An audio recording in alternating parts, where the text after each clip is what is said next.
Hello everyone and welcome to my channel. Um, Today's video is going to be a pretty emotional one, hence the reason why I'm not wearing any makeup. Um, yeah, today's video is going to be about a realization that I just came to about myself. Let's start at the beginning with a proper introduction. My name is Aisha. I am 27 years old. I live in South Carolina, about 15 minutes outside of Myrtle Beach. I'm a retail sales associate as of right now, but pretty soon I will be running my own businesses. That is the plan. I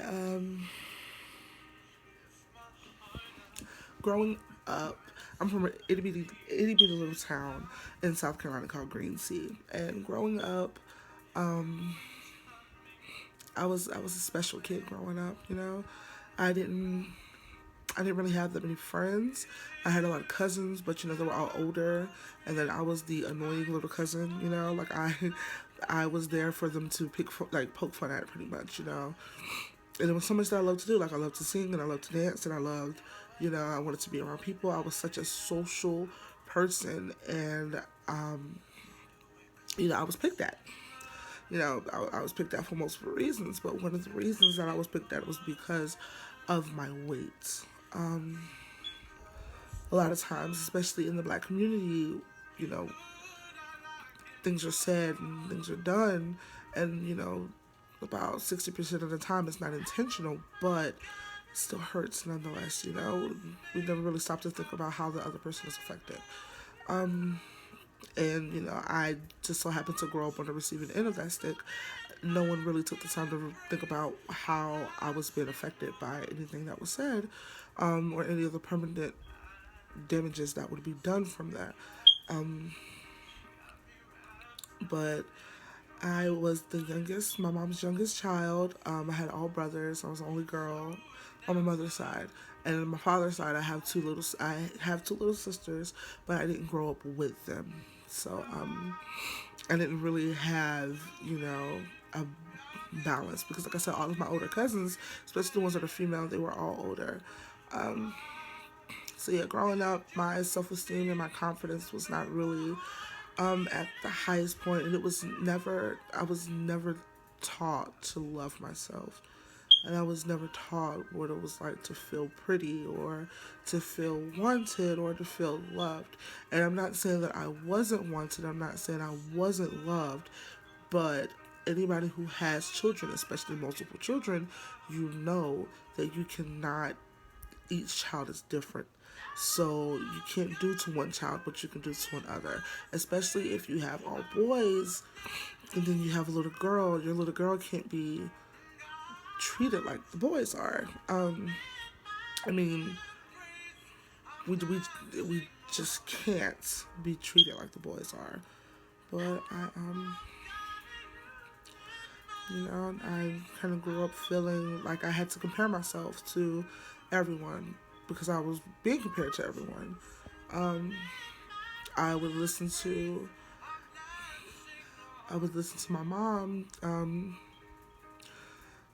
She would, you know, compliment other girls or my cousins and about how pretty they were and everything. And then she would brag about her sons and how wonderful they were.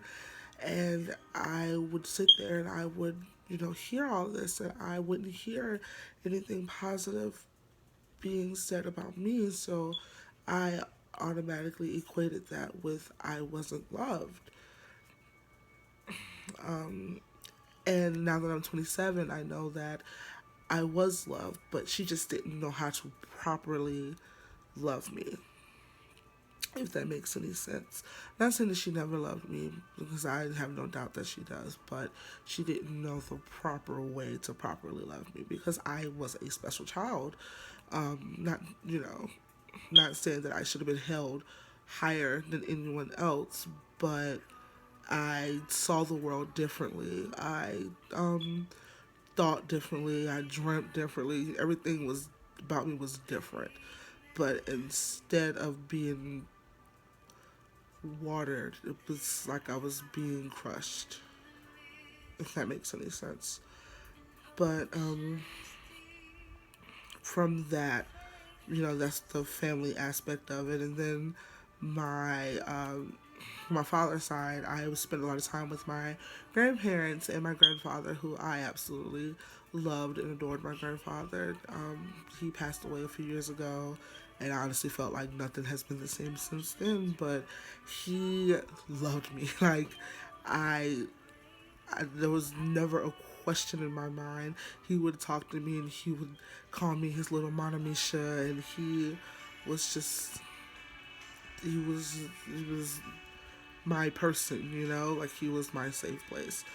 And when I disappointed him, I felt like I felt like it was just like the worst thing that I could have possibly ever done. Um, but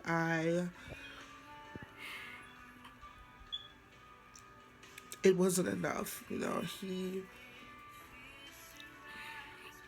He loved me, and he made me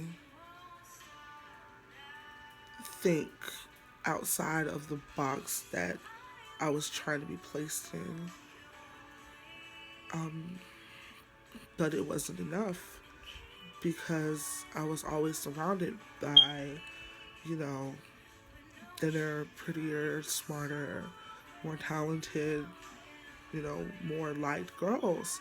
And I was always, I don't know.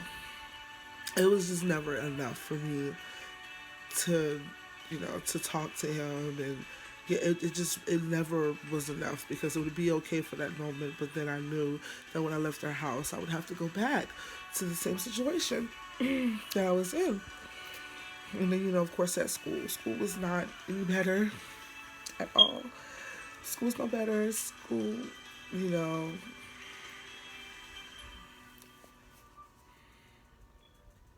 school just wasn't any better. I trying to make friends, especially when I got up into middle school. I tried to make friends, but it didn't really work because I had built up such a wall. I had built up such a wall that I blocked out anyone who wanted to be my friend. And to this day, I don't know if anyone ever really wanted to be my friend because mentally, I was just so distraught that I thought that everyone was against me. Um, so I became depressed. We had moved to a new town, and I didn't know anybody. I was away from my country, farm, land, and I moved to another town, and I really just felt like, fish out of water. Like I didn't know anyone, and then it was like I saw it as an opportunity to try to make my life to be more than what it was. So that's what I did, and that's when I picked up a really bad habit of lying and trying to trying to fabricate a life that wasn't as horrible as I feel like mine was. So, you know, and it took me all the way up until um, I met a good friend of mine, Shalise. It took me all the way up until I met her to realize that I didn't have to lie anymore because I found a friend who was, who was a good friend. So to this day, we're still friends. 13 years strong, and we're still friends. And then after that, that's when I put on this hard facade where I took all of the anger that was building up throughout the years. I didn't have to lie anymore, which means I didn't have to hold my tongue, which means when someone asked me if something was wrong, you knew something was wrong. I'd let you know that something was wrong. And I mean, I didn't have to lie anymore, so I became very mean person, and people were still picking. You know, I was still being made fun of. I was still being called big, still being called mannish, still being called ugly, still being, anything, any and everything that someone could pick at me about. They did, and instead of ignoring them like I probably should have, I became mean, and I tried to fight everyone. I tried to lash out, and my plan was to fight my way out of every situation, and it was it was horrible. Even that lasted through middle school. That lasted through high school. That lasted through, well, it was towards the end of middle school. Towards the end of middle school, beginning of high school, all through high school, and even through college. For the 2 years that I was in college, I never, I never, and yes, this video is a health video, um, but I am a strong believer that your mental health has a direct effects on your physical health, because I mean, when you're happy and you feel better, you're going to want to take better care of yourself. When you're happy about yourself, when you feel better about yourself, you're going to take better care of yourself. Therefore, you're going to eat better, you're going to work out more. And then when you feel like I felt about myself this entire time, you don't really care. You don't really care. You don't want to get to the root of the problem, so you're just going to eat as a bandage, just to cover up exactly what's going on. But I got through high school and I started to dance. But even with me dancing, I was picked at. It never mattered what I did. I could give myself like try to give myself a little bit of confidence. And there was always something said. Always. Always something said. Like, oh, who are you trying to be today? Or, just always something, just, oh, you're doing too much. I was told that I was doing too much at one point, and I'm like, I don't do anything on a day-to-day basis. And then when I try to do something, it's, oh, you're doing too much. And then it's like, oh, you need to you can lose a little bit of weight, and then you'll look better. And then someone actually told me that they didn't think that I needed to lose weight because, oh, you're going to look weird if you lose weight. What does that even mean? Like, what is that? So you want to keep me in the position that I am so that you can continue to pick at me? I don't know. I didn't understand it. But I've never had any confidence in myself, not only in the physical department, but in anything that I tried to do. So every time I tried to do something, even to this day, it's still a battle. Whenever I try to do something, I hesitate or I stop because I hear the voices in my head saying that I'm not good enough, or I'm not,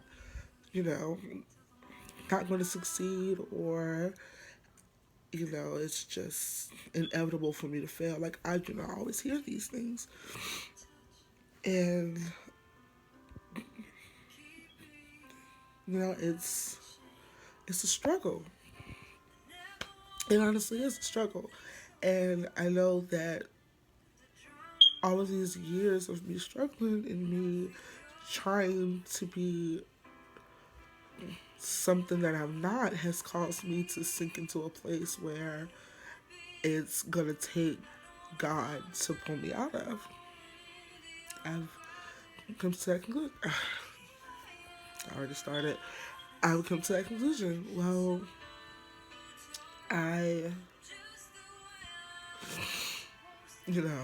like I said, weight has always been an issue. Like, I come from a big leg, big thigh, shapely family. And now, that's the kind of family that I come from. but I never felt like I fit in with them. So while everyone else was so confident in their curves, I always retreated like a turtle in a shell.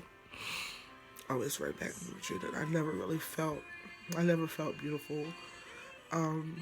Like I said, I have a lot of thick, beautiful women in my family, and they own it. But I just never was able to do that, and because of that, instead of me trying to fix the situation, I, sunk into a depression. I'm pretty sure I'm 27 years old. I'm pretty sure over 75% of my life I have been in a depression. So, but I sorry. So I ate every emotion, no matter what. I ate, and food became a comfort for me. But at the same time, it became to the point where I felt like I needed it, like I was addicted to it. And my brothers would make comments and they'd be like, you know, they'd make comments and they'd be like, oh, what are you eating again? Or they'll be trying to, monitor, like watch what I'm eating, and not because they cared, but because they just wanted to talk crap about me. And it just became really, it became worse. Like, you would think that it would shut me off from wanting to eat so much, but it didn't. It didn't shut me off from wanting to eat so much. It actually made me eat more, because where I couldn't find comfort in my family, and most of my life I didn't really have any friends, I couldn't find comfort in them. I found comfort in food. And like I said, it became an addiction. It became to the point where I felt like I had to eat. Didn't matter if I just ate 20 minutes ago. Yes, I have to eat again. Or you're eating something, then guess what? I need to eat something. Or you're going to the refrigerator.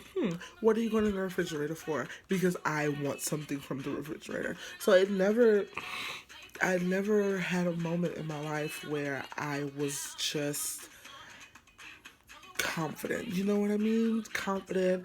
Didn't need. I never had a moment in life that just flipped the switch and was like, you need to take care of yourself. There was never a moment until recently. So, like I said, I went through high school. I was on a dance team. Still got laughed at, but I was still eating. Food was still a comfort.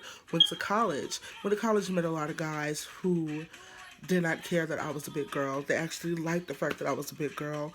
So because of that, there you go. I'm gonna eat because I see there's guys liking me now, even though I'm bigger.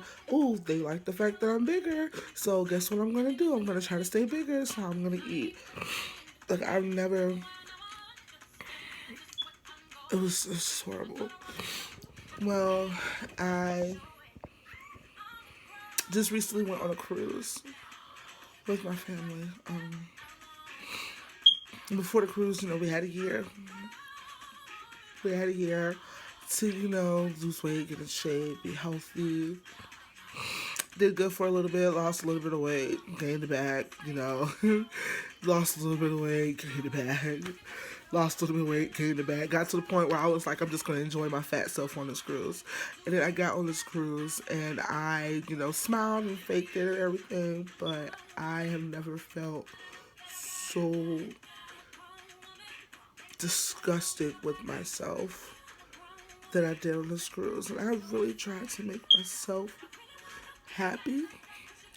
I tried to make it seem like I was enjoying myself, but I wasn't.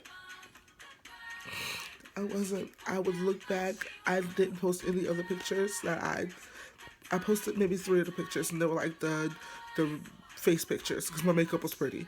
So I posted a lot of face pictures from like the Nights of Elegance, but I would not post any of the full body pictures or any of the bathing suit pictures or anything because I'm so disgusted with what I see in those pictures. And then we got back home and we were like, yeah, we're just gonna go back hard, just gonna get back to it. And for some reason, I'm sorry, for some reason, it's like I don't know what it is. I don't know what it is, and I know what I'm doing to myself. And it's like something was just, I don't know. I don't know. It was like it was a blind or something over it that was just lifted off. Well, I just stepped on a scale and I am at my highest weight that I have ever been.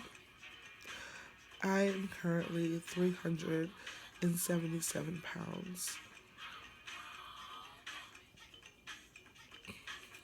377 pounds.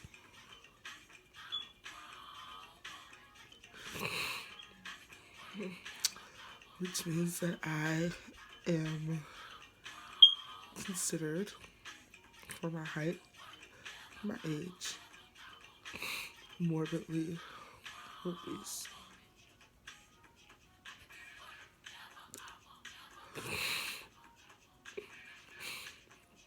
And it's crazy because you never really know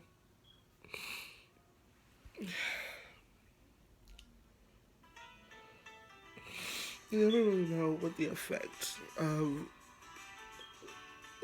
are until you have to come to terms with it. And it's the first time that I've ever said my weight out loud or ever said the words morbidly obese out loud.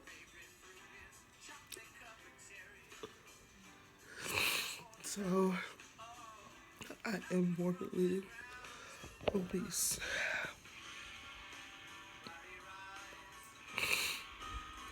So I was gonna record this video a little bit earlier, but I think now is a good time.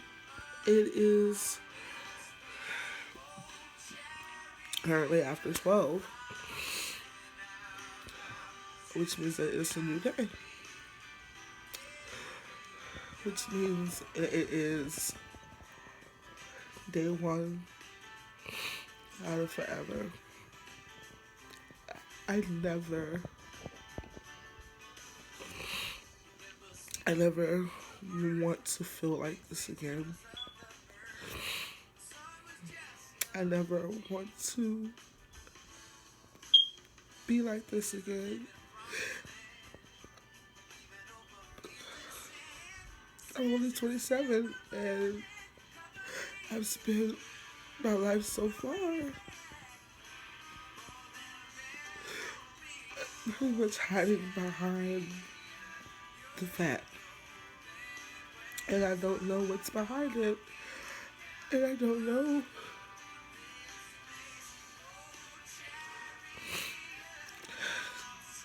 I just don't know.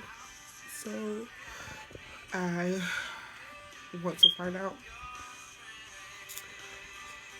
Find the girl behind the fat. So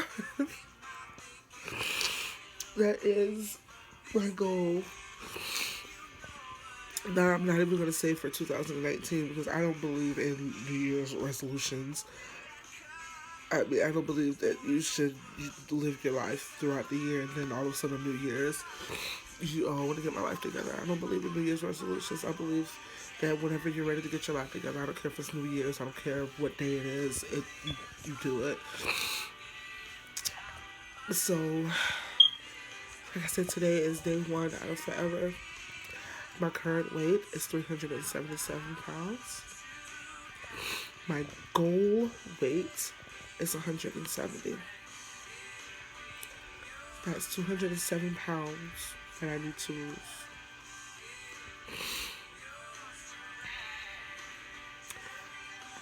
That is based off of where I need to be considered normal. Which is a word that I've never heard about anything concerning me. But 207 pounds is what I need to lose to be considered normal. today is day one. Sorry that this video was a little bit long. Sorry about all the waterworks. But that's the reason why I did not wear makeup, because I already knew that I was going to cry because I'm a bucket of water.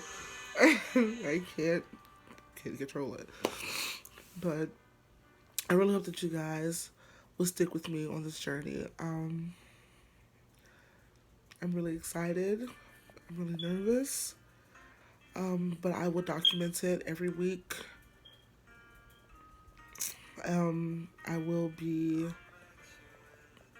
posting. So every Thursday. Today is every Friday. Today is technically Friday. So every Friday I'll be posting my videos with my updates and my weight losses and anything else that is pertaining to it. If you guys have any tips or any advice or any good vibes that you want to post to help me along this journey, that would be wonderful. Thank you so much for your time, and I'll see you guys soon. Bye-bye.